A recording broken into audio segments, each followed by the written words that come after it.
પ્રગતિના માર્ગે છે બધે. પ્રશ્ન શાંત થઈ ગયા.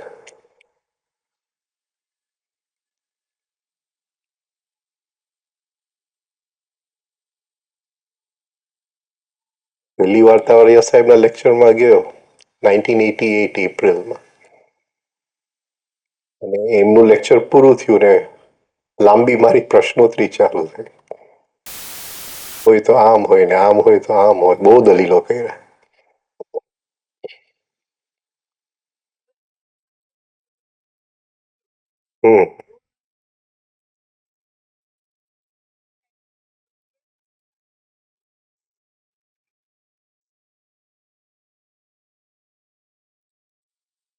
કહેવાનો મતલબ એક જ હતો કે રિયલ આઈ એટલે જીવ, અને આપણે જીવને ઓળખવાનો છે, એની સંવેદનાને ઓળખવાની છે. અને આપણી પાસે અત્યારે આપણી પાસે બધી જે સંવેદનાઓ છે એ અહમની છે. ખાલી જ્યારે આપણે દુઃખી હોય છે અને જીવ બળે છે, આ એક સંવેદના પકડાય છે, જીવ બળે છે. બરાબર છે. હમણાં ગેસ જો ચાલુ રહી ગયો હોય તો હા, જીવ બળે છે. એટલે એ જે સંવેદના છે એ રિયલ આઈની સંવેદના છે. પણ એ એવી સંવેદના છે કે એ ક્યાંક ફસાયેલો છે જેલમાં, અને એને મુક્ત થવું છે. બાકી બધી સંવેદનાઓ આપણી પાસે અહમની છે. અને હજી આપણી પાસે પારખવાની શક્તિ નથી કે આ સંવેદના અહમની છે ને આ સંવેદના જીવની છે. એક વખત રિયલ આઈની થોડી સંવેદના જો અંદર આવી જાય તો અહમની સંવેદના આપણે લઈ લઈએ. જો સારી સંવેદના હોય તો 2 મિનિટ એની ચોકલેટે ખાઈ લે, એન્જોય કરી લે, અને તરત જ એનો વૈરાગ કરી નાખીએ, ત્યાગ કરી નાખીએ. એ સંવેદનાને આગળ ન લઈ જાય. પણ જે જીવની સંવેદના છે, એ જીવની સંવેદના જો આપણે પકડાય, એ ત્યારે જ થાય છે જ્યારે આપણે દુઃખી હોય છે. પણ દુઃખી હોય છે અને આપણને ખ્યાલ આવી ગયો કે આ સંવેદના જીવની છે, અને એ સંવેદના છે કે જીવ જેલમાં ફસાયો છે અને જેલમાંથી મુક્તિ માંગે છે. તો એ મુક્તિનું કંઈક આપણે ઉપાય કરીએ. અને એ ઉપાય કરતા કરતા એક પોઈન્ટ, એક ઝલક એવી આવી જાય કે હવે જીવ મુક્ત થઈ ગયો જેલમાંથી, તો કામ થઈ ગયું આપણું.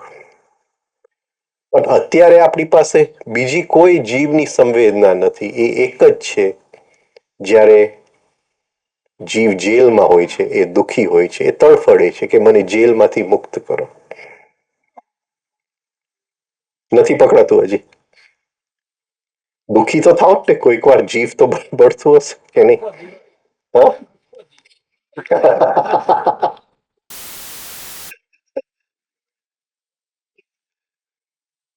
જીવ બળે એવું કંઈક કામ કરો કાલે. કોઈકને કંઈક પૈસા આપી દો, થોડા ઘણા શાક વાળાને કે કંઈક ને. 40 રૂપિયા ટમેટા હોય તો 80 રૂપિયા લઈને આવજો. જો જીવ બળે તો એ વખતે આપણે એને પકડી લઈએ. એ વખતે આપણું જીવ છે ને ટમેટામાં ફસાયેલું હોય. એ અનુભૂતિ પકડી નથી શકતા આપણે. સારી અનુભૂતિઓ બધી અહમ ખાઈ જાય છે.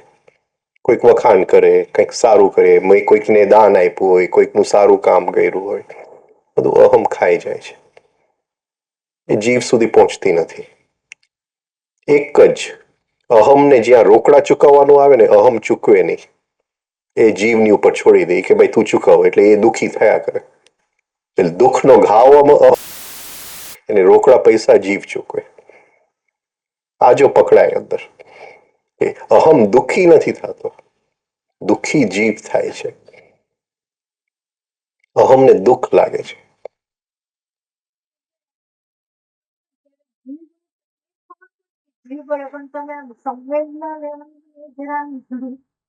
નથી સમજાતું. બાકી ખ્યાલ આવે કે કંઈક થયું હોય તો એમ થાય કે આમાં મારું ક્યારેક કામ આવી જાય જાગૃતિ કે આ જીવ બળે. જીવ બળે છે પકડાય. Okay, right.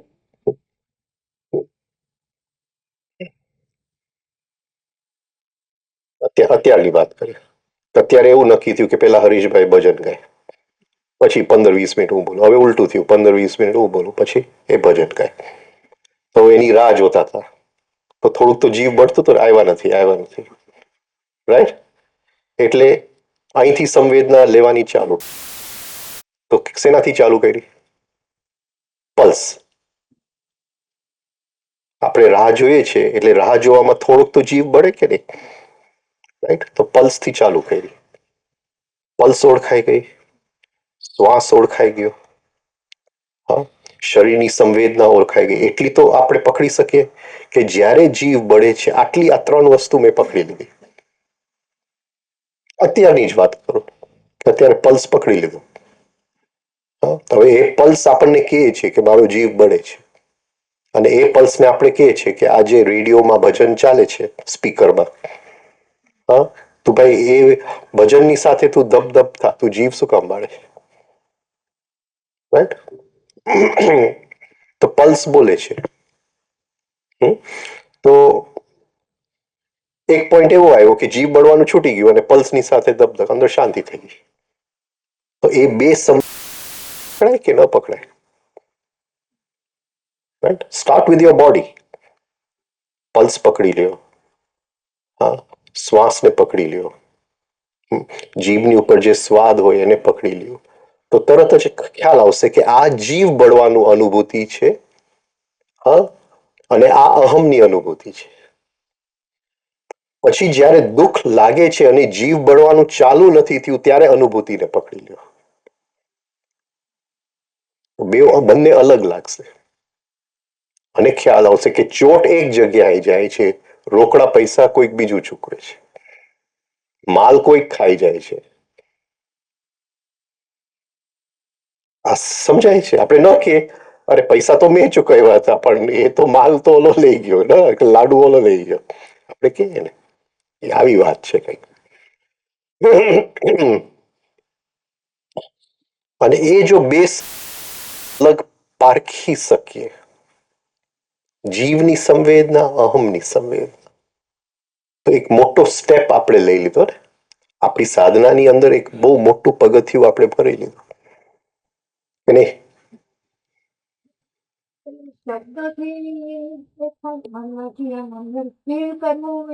આટલું તો યાદ આવી શકે ને, મારો પલ્સ અહીંયા છે, એટલું તો યાદ આવી શકે અહીંયા છે. હા, એ બોલશે, એ બોલશે કે આ જીવ બળે છે.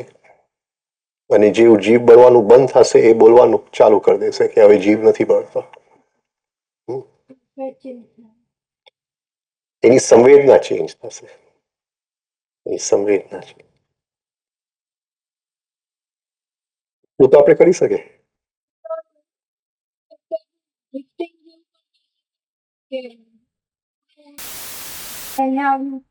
અટેન્શન આપવું. ડ્રિફ્ટિંગ એટલે ખેંચાઈ ગયો. આ તો કોન્શિયસ એફર્ટ છે, આમાં ડ્રિફ્ટિંગ ક્યાં આવ્યું? આમાં ડ્રિફ્ટિંગ નથી, કોન્શિયસ એફર્ટ છે કે ભાઈ આ મારે હવે પકડવું છે, આને ચોરને પકડવો છે. ચોરને પકડવો છે તો શું થયું? ખ્યાલ આવ્યો, આ દરવાજાની બહાર ગયો, હવે આપણને ટૂંકો રસ્તો ખબર છે, ત્યાંથી દોડીને પાછળ વયા ગયા, હવે એ અહીંથી નીકળશે એટલે એને પકડી લઈશ. જીવ બળવાનો તો અનુભવ થાય જ ને કે એ નથી તો એવું એની માટે કંઈક કરીએ. બાકી બીજી સંવેદના, આપણા કોઈ વખાણ કરે ત્યારે કઈ જાતનું ફિલિંગ આવે છે? એક મેં સારું કામ કર્યું એનું ફિલિંગ, એ અહમનું ફિલિંગ છે. અને અહમનું એકદમ ગાઢ ફિલિંગ છે તે વખતે. એ પકડી લીધું, એ સ્મૃતિમાં મૂકી દીધું, સ્મૃતિમાં મૂકી દીધું, અને ધીમે ધીમે પારખી શકશો કે આ અસલી વસ્તુ છે ને આ નકલી વસ્તુ છે. ન કોઈ ભજનમાં આવે અસલી ને નકલી. આની સંવેદના ને આની સંવેદના. એટલે છાશમાંથી માખણ અલગ પડી જાય એવું કંઈક થતું હશે એવું લાગે. અલગ પડી. બીજું એના માટે અત્યારે અંદર ફસાયેલું છે, મિક્સ છે બધી. મિક્સ્ડ. પણ મિક્સ્ડ એવી રીતે છે કે માખણ કહે છે કે મને છૂટા કરો, અને આપણે એને સાંભળતા નથી. આપણે કહીએ છીએ કે ભલે છાશને હું જરા સરખું કરી લો, મીઠું નાખવું, મરી નાખવું, અંદર જે કંઈ છાશમાં પડતો હોય. એ માખણ છૂટું પડવા માંગે છે, એને મુક્ત થવું છાશમાંથી. આપણે પોતે નથી આપણે પછી ઈશ્વર ફરજ પાડે આપણે મુક્ત થવાની. ઈશ્વર ફરીથી જીવ બળવાનો પ્રસંગ આપી દે, એનાથી વધારે કઈ ન કરે. એ સંવેદનાની જે સ્મૃતિ છે ને એ આમ નાની નાની બાબતો એનું નથી રહેતું, પણ જે અમુક મોટી ઘટનાઓ પ્રસંગની સ્મૃતિ, આ એ પ્રસંગની સ્મૃતિ અને સંવેદનાની સ્મૃતિ. પ્રસંગ બન્યો હોય ને તો એ વખતે જો સપોઝ કોઈ એકદમ શોકિંગ પ્રસંગ હોય તો એ સંવેદનાની સ્મૃતિ કદાચ વર્ષો પછી બી હજુ કદાચ પ્રસંગની છે, પણ એ વખતે શું પ્રસંગની છે. સંવેદનાની હોય તો એ સંવેદના ફરીથી આવે તો એક સંવેદના બીજી ઇમિડિયેટલી ઓળખી લે. આ ઠંડુ છે તો આ ઠંડુ છે તો ઓળખું કે હું કહું કે આ તો ગરમ છે ને, આ ગરમ આવ્યું છે ને આ ઠંડુ છે. હા, રાઈટ. તો અહીંયા કે આ ઠંડુ છે કે ગરમ છે તરત ઓળખી લે, એક જ લે, વાત પતી ગઈ. એ સ્મૃતિ પ્રસંગની સ્મૃતિ. એવા તો આપણી પાસે ઘણા પ્રસંગની સ્મૃતિ છે. 20 વર્ષ પહેલા તે મને આમ કીધેલું, પણ એની સંવેદના ક્યાં? સંવેદના નથી. એક સંવેદના બીજી તરત જ ઓળખી લે. એક જ વખત જરૂર છે કે એને સ્મૃતિમાં આવી, સોરી, કે આ જીવની સંવેદના છે. પતી ગઈ વાત. એ પણ મૂકી દો, પણ અહમની તો રાખી મૂકો. આપણે વખાણ કરીએ તો ફિલિંગ ઓફ ગુડનેસ આવે છે ને, ફિલિંગ ઓફ ગુડનેસ. સવારે ન થાય વોટ અ ગુડ બોય એમ આઈ, હું કેટલો સારો માણસ છું. કોઈકના પ્રવચનમાં જાય, રાઈટ, અને એ પ્રવચનમાં આખું પ્રવચન એક જ હોય કે I did this, I did that, I did this, I did that. Right, એટલે ફિલિંગ ઓફ ગુડનેસ કે હું મારું ગીત કોઈની સામે ગાઉં છું તો ફિલિંગ ઓફ ગુડનેસ, એક મને આમ સારું લાગે છે અંદરથી. તો એ અહમનું સંવેદના પકડાય, અજીવની સંવેદના. પછી પારખવું બહુ ઇઝી છે. બે સંવેદના સ્મૃતિમાં આવી જાય, એ રાતોરાત નહીં આવે, ટાઈમ લાગશે. પણ એક એમાંથી વસ્તુ એવું બનશે કે હવે જે પ્રસંગમાં જીવ બળે છે ત્યાંથી ભાગશું નહીં, કારણ કે હવે જીવને પકડવો છે આપણે. હવે એ પ્રસંગની રાહ જોશું કે હવે જીવ બળે છે, હવે મારે કેમ પકડ. અહમ જાગતો જાય છે કે અહમ ઓગળતો જાય કે અહમ સાક્ષી બનતો જાય? અહમ ઓગળતો જાય છે અને જીવ જેમ છૂટો થતો જાય, જીવનું લક્ષણ જ સાક્ષી છે. પાંજરામાં પુરાયેલો છે ત્યાં સુધી સાક્ષી નથી, પણ જીવ ઘણો બધો પ્રકાશથી બનેલો છે. પણ અત્યારે એ પ્રકાશ જુદા જુદા આઈઝની અંદર છે, એમાંથી એક આઈ જોવા વાળો બને છે.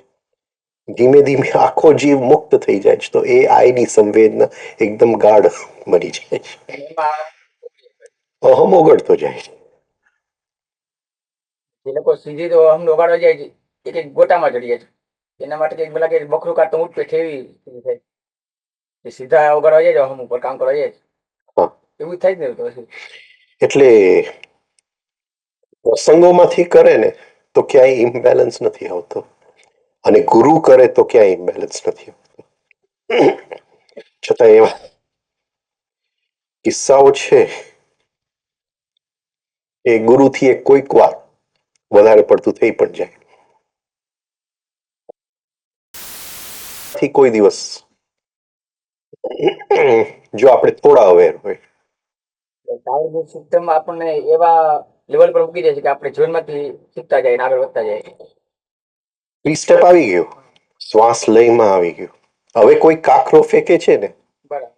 તો એટલું ડિસ્ટર્બ નથી થતું અંદર. હવે આપણે સ્થિર છે એટલે ઓબ્ઝર્વિંગ આય આવી જાય છે. ઓબ્ઝર્વિંગ આય આવી જાય છે. હવે બેવ સંવેદના આપણે અલગ પારખશું. ઓબ્ઝર્વિંગ આયની સંવેદના અને જેને જોઈ રહ્યો છું એની સંવેદના. અત્યારે ખ્યાલ આવે છે, ઘણા લોકોને ખ્યાલ, અરે મને ગુસ્સો આવી ગયો, ખ્યાલ આવી ગયો. ખ્યાલ આવે છે કે જીવ બળે છે, ખ્યાલ આવી ગયો. પણ એવું કોઈ સંવેદના નથી જે ટોટલી અલગ છે. આ જીવ બળવું અને આ જોવા વાળાનું અલગ સંવેદના, બે સંવેદના અલગ. ખ્યાલ આવે છે, ખ્યાલ આવે છે. અવેરનેસની શરૂઆત થઈ ગઈ, જાગૃતિની શરૂઆત થઈ ગઈ. અંતિમ પરિણામ શું આવે કે જીવ જ્વાળા એકથી એક બી છે કે જ્વાળો વિલીન થી જ કે અંતિમ પરિણામ શું આવે પછી આમાં? ને એ જોતો જાય છે. તો છેલ્લેનું હા, અને ધીમે ધીમે નેગેટિવિટીમાંથી બધું જીવ મુક્ત થઈ જાય છે. એટલે નેગેટિવ એનર્જી બધું પછી પોઝિટિવ બનતું જાય છે. પછીનું અંતિમ આવશે શું પરિણામ છેલ્લું? પછી તો બીજી યાત્રા ચાલુ થશે. બરાબર. એ પછી કઈ નથી શકાય કોઈને. એ જુદી જ યાત્રા છે. પછી જીવ થશે કે આત્મા શું છે. કારણ કે જીવની અંદર જે પ્રકાશ છે એ આત્માનો છે. એટલે જીવથી હજી આત્માનો આખી યાત્રા બાકી રહેશે. એ જુદી યાત્રા. એ જુદી આયામ જ યાત્રા. બદલી હા. પણ અત્યારે જીવ છૂટો નથી, જીવ બંધાયેલો છે. વાત તો ત્યાં નહીં કરીએ. આત્માની કરી.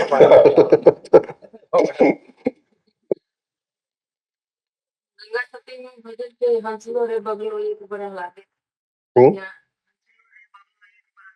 હમ. જ્યાં નથી ઓળખાતા જીવના અહમ બેવ ઓળખાતા નથી. એટલે અહમ કરતા જીવ જરાક ઊંધો છે. હમ? જીવની ભાષા અલગ છે. એને જોરથી બોલતા નથી આવડતું. અહમને લાઉડસ્પીકર સિવાય આવડતું નથી. મેં જોયું છે કે ક્યાંક તમે શાંતિથી બેઠા હોય પણ 100 ફૂટ દૂર કોઈક ફોન પર જોર જોરથી વાતો કરતો હોય. આ અહમનું લક્ષણ.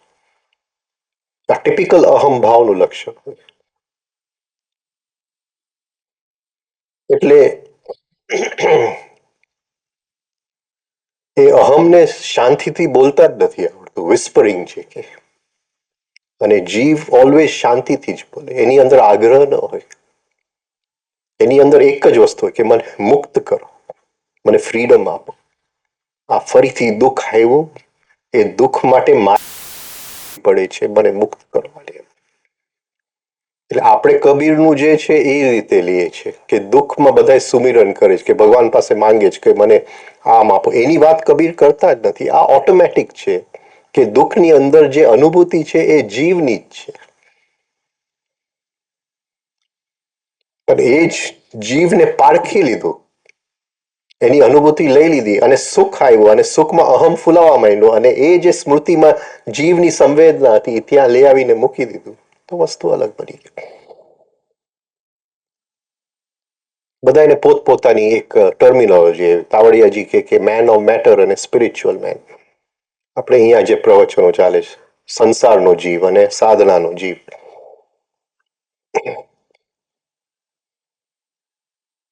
રિધમિક બ્રીથિંગથી ઘણું ઇઝી બની જાય છે. શ્વાસ લેમાં હોય ને તો યાત્રા ઘણી સરળ થઈ જાય છે.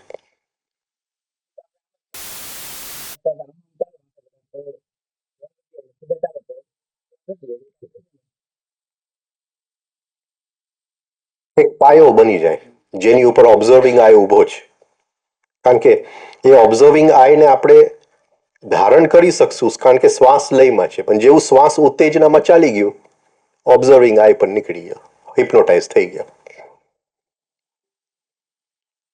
એટલે કિંમતી છે એ વસ્તુ.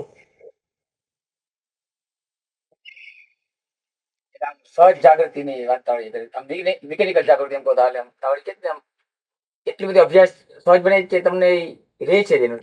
બસ ઈ તાવડી મોટી દેન છે સાધના જગતમાં. એક અટેન્શન અંદર જ જાય રહે જ. અને ત્યાં સુધી એને કીધું કે પેલું જે એમનું સિરીઝ ઓફ પ્રવચન અહીંયા હતા 88 નવેમ્બરમાં, એમાં એ છેલ્લો લગભગ પ્રશ્ન તો મારા કઝિનનો જ હતો કે ભાઈ હું કંઈ કરવાનો નથી, તમે આ બધી કસરતો બતાવી, પણ હું 3 સ્ટેપ કરીશ, તો મને એક સમજાવો કે ખાલી હું 3 સ્ટેપ કરીશ મને બધું મળી જશે કે નહીં મળી જાય? એને કીધું મળી જશે. શ્વાસ લયમાં આવી ગયું ને તો મોટો અડધો રસ્તો કપાઈ ગયો. કારણ કે હવે ઉત્તેજના ખેંચી નહીં શકે. ઉત્તેજનાને ખેંચવા માટે શ્વાસ બદલે તો ઉત્તેજના ખેંચી શકે. પણ ઉત્તેજનાનો હુમલો આવશે અને શ્વાસ બદલશે નહીં. આપણો પ્રોબ્લેમ એ જ થાય ને કે ઉત્તેજનાના હુમલાઓ આવે છે એટલે સંવેદના છૂટી જાય છે ને ઉત્તેજનામાં ભાગી જાય.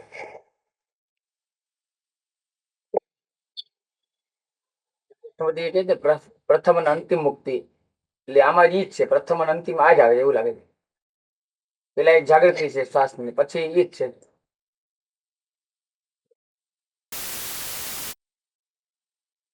પહેલો સ્ટેપ એ અવેરનેસ છે અને છેલ્લો સ્ટેપ એ અવેરનેસ જ છે.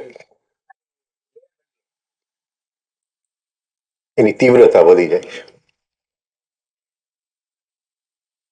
વખતે જે તીવ્રતા છે એના આ બે તીવ્રતા એક થઈ જાય તો આગળ નવી યાત્રા શરૂ થાય એવો છે આમાં? મૃત્યુ વખતે ઘણું બધું ભેગું થાય છે. એટલે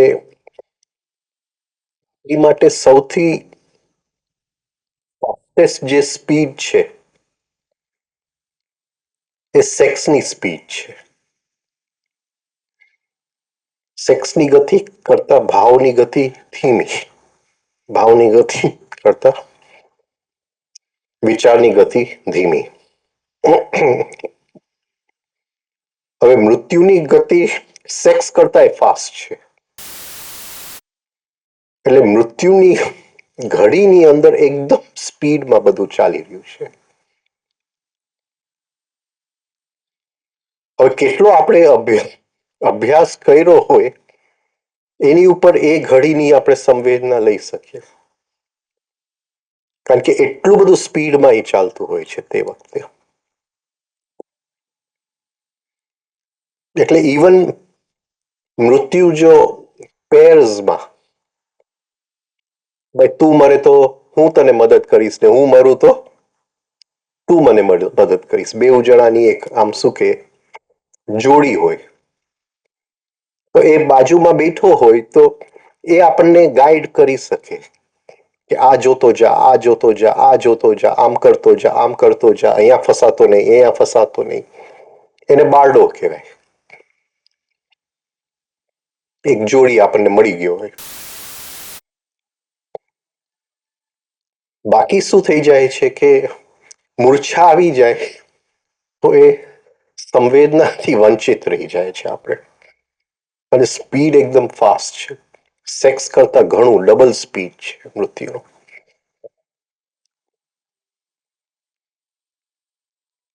એક અદ્રશ્ય આયામ છે.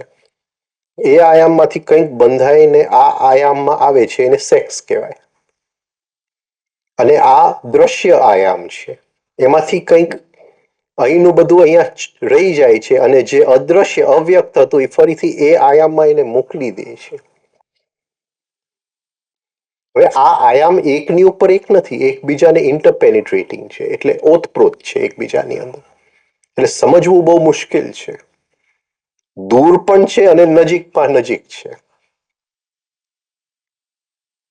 એટલે આપણે ગણીએ અલોક દૂરમાં દૂર છે, એટલે જો માઇલ્સ પ્રમાણે માપીએ તો દૂરમાં દૂર હોય, પણ ઓતપ્રોત છે એટલે નજીકમાં નજીક છે. એટલે આ સમજવું જરા મુશ્કેલ છે. આ એક જુદી ટાઈમ એન્ડ સ્પેસની વાત જ છે. એટલે આ બાજુ મૃત્યુ થઈ જાય છે. હવે આ ભૂલોક છે, પણ કારણ કે મૃત્યુ વખતે જે તીર છૂટો છે, આ તીરની સ્પીડ ફાસ્ટેસ્ટ છે તે વખતે. ગોળી જ્યારે નિશાની પર લાગે છે ત્યારે એની સ્પીડ ઓછામાં ઓછી છે, પણ ગોળી જ્યારે છૂટે છે ત્યારે એની સ્પીડ સૌથી વધારે છે. તો તીર હજી છૂટો છે, એની સ્પીડ સૌથી વધારે છે. એટલે સૌથી વધારે સ્પીડ કોનું હોય? સ્વલોકનું. આપણે કે ભાઈ ભૂલોકમાંથી ભૂલોકના 7 પળ, પડ અને પછી સ્વહલોક આવે તો એ બધું પસાર થઈ ગયું, પણ એ ઓતપ્રોત છે. એટલે દૂરમાં દૂર છે અને નજીકમાં નજીક છે. એટલે જેવું એ સ્પીડ ગોળી છૂટી ગઈ, કારણ કે એ ફાસ્ટેસ્ટ સ્પીડ છૂટી જાય છે, એ ઓલરેડી સ્વહલોકમાં છે. હવે એ અનુભૂતિ લેવા માટે અતિશય તૈયારી કરવી પડે, કારણ કે આપણને તો ભુવલોક એટલે સ્વપ્નમાં પણ જાગૃતિ નથી, તો સ્વલોકની વાત ક્યાં ગઈ? અને મૃત્યુ પછી એ જીવ એ સ્વલોકમાં 1 કલાક રહે છે. એટલે મૃત્યુથી 1 કલાક એ સૌથી ઇમ્પોર્ટન્ટ પીરિયડ છે. અને એમાં આપણે કોઈ સાધના કરી નથી એની માટે, પણ બાજુમાં કોઈક બેઠું કંઈક ને કંઈક બોલતો જશે અને એના શબ્દના વાઇબ્રેશન્સ આપણને સ્પર્શ કરતું જશે. એમાં આપણે સમજી જશું કે આ કરવું ને આ કરવું ને આ જોવું ને આ નહીં જોતો ને આમ કરજો. એટલે આના માટે તેના જ્યાં શરીર શાંત પડ્યું એ જગ્યાએ હોવું જરૂરી છે કે દૂરથી પણ ચાલે આ પછી? દૂરથી નહીં ચાલે, હા, એટલે એટલું પાછું ત્યાં જ હોવું જોઈએ, એના કાનમાં જ બોલવું પડે, એના એ વાતાવરણની અંદર ત્યાં જ હોવું જોઈએ. અને એ વ્યક્તિ અને એ જે જીવ છૂટ્યો છે, કોઈ પણ આજુબાજુ એવું ન હોવું જોઈએ જે એને ઉત્તેજિત કરે. હવે કોઈક રડતું હોય, પત્ની રડતી હોય તો ઉત્તેજિત થઈ ગયો. એ જ વ્યક્તિ જોઈએ જે એને મદદ કરવાનો છે. ઇટ્સ લાઈક એસ્ટ્રોનોટ તો ગયો સ્પેસમાં, પણ સ્પેસ કંટ્રોલ સેન્ટર જમીન ઉપર છે અને ત્યાંથી એ લોકો એને મેસેજીસ કે આમ જવાનું છે, આમ જવાનું છે. 1 કલાક પછી જીવ ભુવલોક અને ભુવલોકની યાત્રા કરે છે. તો શું થશે કે તે રોજ રાતે સપનામાં આપણે મહેનત કરી અને સપનામાં જાગૃતિ આવી ગઈ, તો એ 1 કલાક જે સ્વહલોકનું છે એમાં જાગૃતિ નહીં રહે, પણ જેવું જીવ ભુવલોકમાં આવશે અને સ્વપ્ન ચાલુ થઈ જશે. આપણે રોજ પ્રેક્ટિસ કર્યું છે એટલે જાગૃતિ ફરીથી આવી જશે. તો ગેપ કેટલો રહેશે? 1 જ કલાકનો ગેપ રહેશે. અહીંનો 1 કલાક ત્યાં બહુ મોટી વાત છે. એ આખું જીવન યાત્રા છે. પણ ઇવન સ્વપ્ન રોજ આપણે પ્રેક્ટિસ કરતા ગયા, તો જેવો એ 1 કલાક પસાર થઈ ગયો, જાગૃતિ આવી જશે.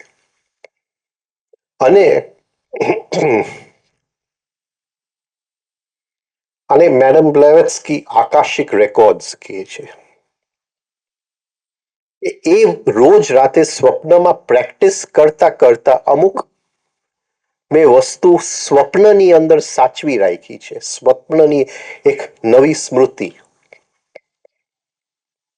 જેમ કે આપણે બહારગામ જાય અને બહારગામ જાય એટલે મોટો પ્રશ્ન એ હોય કે 3 મહિના ફરીને આવીએ એટલે કેટલા મોજા ખોવાય, ગંજી ખોવાઈ ગયા હોય ને એ મોટામાં મોટો પ્રશ્ન આ જ હોય, ગંજી ને મોજા ને રૂમાલ. એટલે આપણે પેલા લિસ્ટ બનાવીએ બેગમાં નાખતી વખતે કે આ મૂકેલું, આ મૂકેલું, આ મૂકેલું, અને છેલ્લે દિવસે પાછા ઘરે ફરવાનું હોય એટલે લિસ્ટ આવી જાય, આપણને ખ્યાલ આવે કેટલું ખોવાઈ ગયું. તે વખતે યાદ ન હોય આપણને. એવી જ રીતે સ્વપ્નની અંદર કંઈક આપણે ઇન્ડિકેશન્સ મૂકી દઈએ.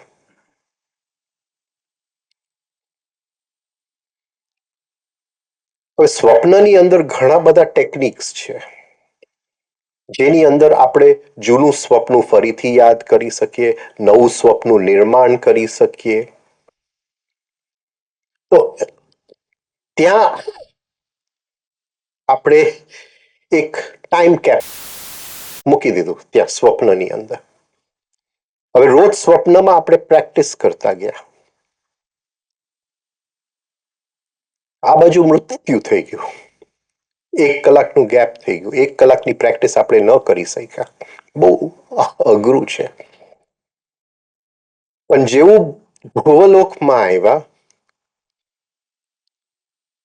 અને પાછું ભાન આવી ગયું, સ્વપ્નના દ્રષ્ટા બની ગયા. પણ સ્મૃતિનું શું કરવું? સ્મૃતિ ક્યાંથી કાઢવી? તો એ લિસ્ટ, અરે મેં બેગમાં 9 જોડી મોજા, 9 રૂમાલ, આ તે મેં મૂકેલું હતું. એ લિસ્ટ જે છે એ સ્વપ્ન સૃષ્ટિમાં આપણે કંઈક સાચવેલું, હું આ હતો અને તરત જ બધી સ્મૃતિ ફરીથી આવી જશે. તો કદાચ એ 1 કલાકમાં શું થયું એ આપણને ખબર નહીં હોય, પણ એ 1 કલાક પહેલા અને આપણે જે સ્થિતિમાં છે એનો લિંક આપણને મળી જશે. કોન્શિયસલી આગળ ચાલશે.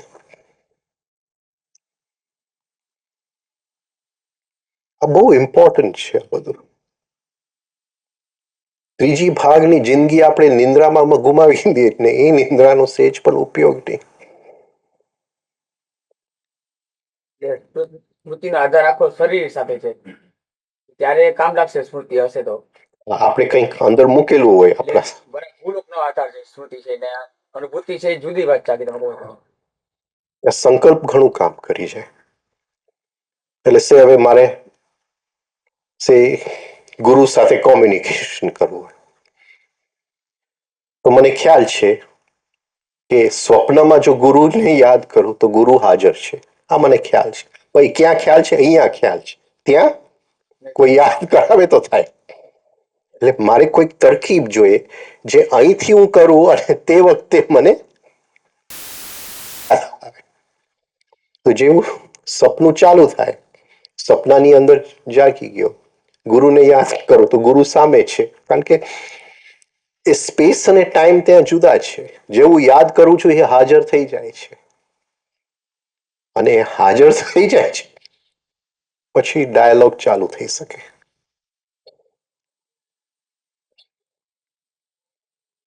પણ મુખ્ય વાત એ છે કે તે પહેલી વસ્તુ જાગવું કે આ સપનું છે, હું સપનાનો દ્રષ્ટા છું. હવે કોન્શિયસલી ગુરુને યાદ કરું છું, ગુરુ હાજર થઈ જાય છે. ઓફકોર્સ એનું સાયન્સ છે કે કઈ જગ્યાથી હાજર થઈ જાય છે. જો આવતીકાલે હજી આપણી પાસે ટાઈમ છે તો આપણે લેશું કઈ જગ્યાથી હાજર થાય છે. આ બધી વસ્તુઓ પ્રેક્ટિસ કરવા જેવા છે.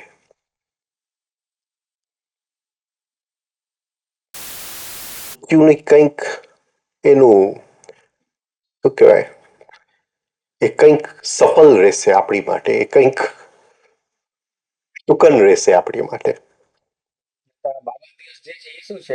એ તમે કામ 52 દિવસ છે તમે કહેતા. હવે જુદી જુદી ધારાઓમાં જુદા જુદા દિવસો છે. ટિબેટન્સમાં 49 ડેઝ, કોઈકમાં 52 દિવસ, કોઈકમાં 55 દિવસ, કોઈકમાં 45 દિવસ. અહમ અને અહમના મિત્ર, રાઈટ? અહમ અને અહમના મિત્ર મંડળ. તો એના મિત્ર મંડળ કોણ છે? 6. એના 6 મિત્ર છે. કામ, લોભ, કામ, ક્રોધ, મોહ, મત્સર અને મદ. આ એના 6 મિત્ર છે. અને અહમ 7 થયા. તો 49 દિવસ આપણે ગણીએ 52 ની બદલે. હવે જે કઈ અહમની અનુભૂતિઓ છે એ આ 7 ની અંદર છે, આ 7 ની બહાર નથી. આ પકડાય છે બધાને?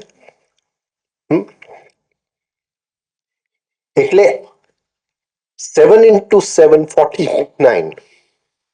7 into 7 49. હવે આ કઈ બહુ પરફેક્ટ મેથેમેટિક્સ નહીં ગણતા, આવી રીતે કંઈક હોય છે કે એ જે 7 જે છે પ્રસંગો નહીં, એની અનુભૂતિઓ બહાર કાઢશે. અને એ અનુભૂતિઓ કંઈક ને કંઈક આકરની, કંઈક ને કંઈક રૂપ લઈને આપણને મળવા આવશે. તે કામ છે. કામ જે છે એ 49 દિવસની અંદર એ જુદી જુદી રીતે આપણને મળવા આવશે. તો એ કઈ રીતે મળવા આવશે? તો કાળા નાગનું રૂપ લઈને મળવા આવશે. અમુક રાઉન્ડ ફિગર્સ લઈને મળવા આવશે. કોઈક જનાવરના રૂપમાં, કોઈ વનસ્પતિના રૂપમાં, કોઈક મોઢાઓના રૂપમાં. પણ એ વ્યક્તિ નથી, એ જનાવર નથી, એ વનસ્પતિ નથી, એ કામ કોઈક રૂપ લઈ રહ્યું છે અને એ અનફોલ્ડ થાય છે. એ એક જીવન છે અને જીવનના પ્રસંગો છે.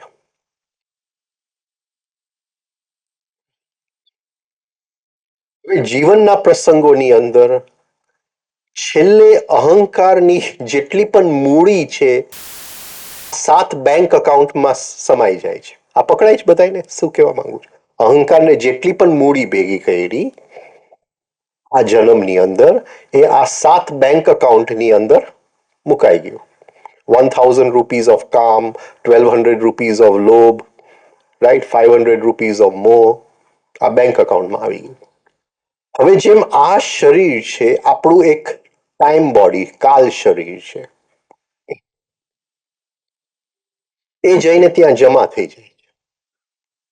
પણ જમા કઈ રીતે થાય છે? એ 500 નહીં જઈને જમા થાય, કે 1200 જઈને નહીં જમા થાય. એ બધું એક ટીપુ રૂપે જમા થશે. રાઈટ? આપણે કે આટલા બધા મેં ફૂલ ભેગા કરી લીધા, પણ અત્તર કેટલું બનશે? બસ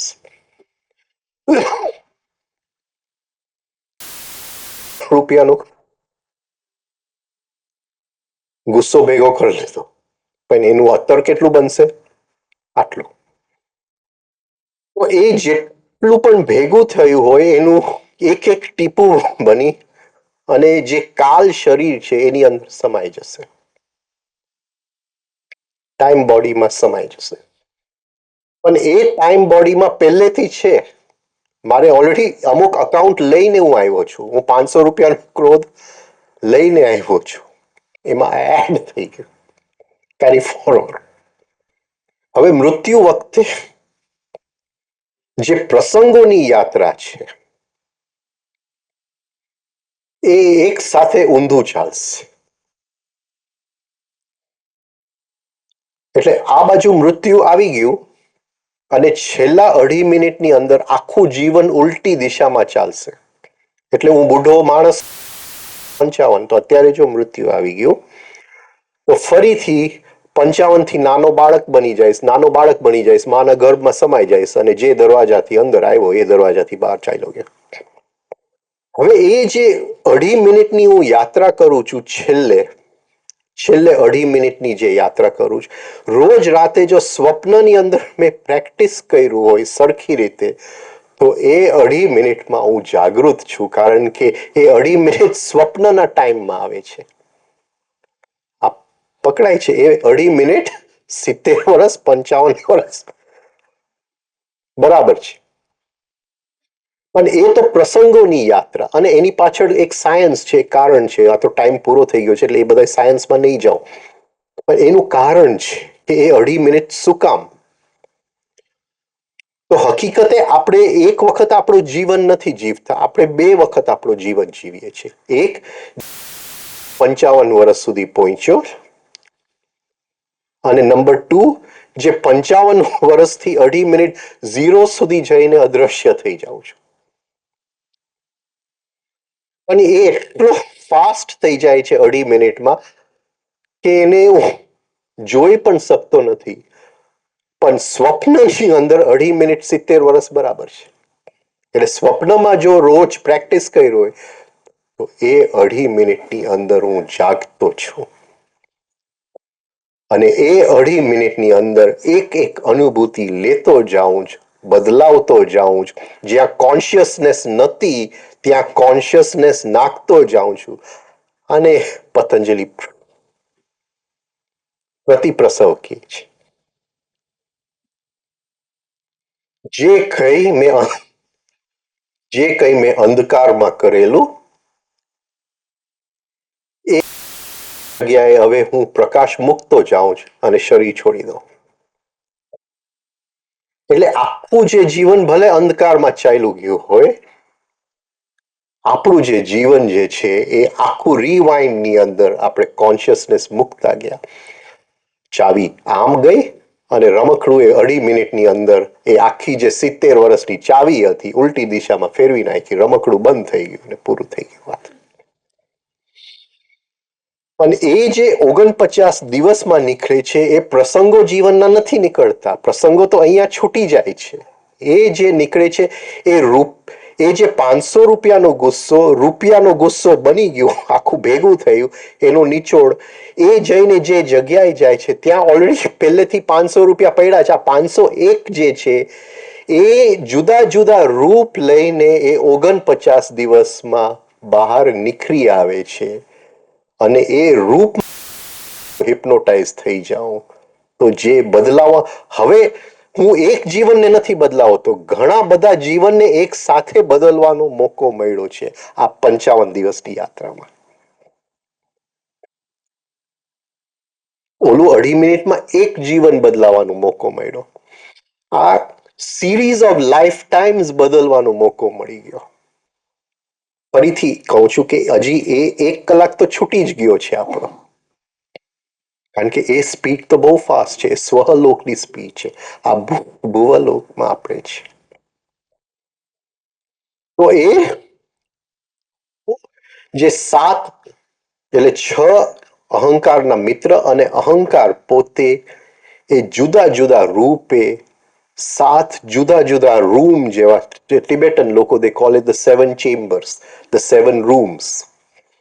આ અહંકારનો રૂમ, આ ક્રોધનો રૂમ, અને એની જાણે આપણે સુરંગમાંથી એક સ્વપ્નમાંથી પસાર થતા હોય, એક પછી એક એના તબક્કા આવતા હોય ને આ બધી જે અંદર પડેલું છે. પણ આ હવે પ્રસંગોની સ્મૃતિ નથી, આ અનુભૂતિઓની સ્મૃતિ. એ એક પછી એક આકાર લઈને નીકળતા જાય. અને એની સાથે જો આપણે કામ કરીએ તો જ્યારે નવો જન્મ લેવાનો સમય આવે, ખાલી એક જન્મને આપણે નથી બદલાયું 2.5 મિનિટમાં, એ 45 દિવસમાં જન્મોની યાત્રા કરી નાખી. આ પણ થઈ શકે. એ બધો અભ્યાસ અહીંયા કરવો પડે. એની માટે તાવડીજી સિરીઝ ઓફ નોટ્સ મૂકી ગયા છે, કેમ કરવું. બહુ લેટ થઈ.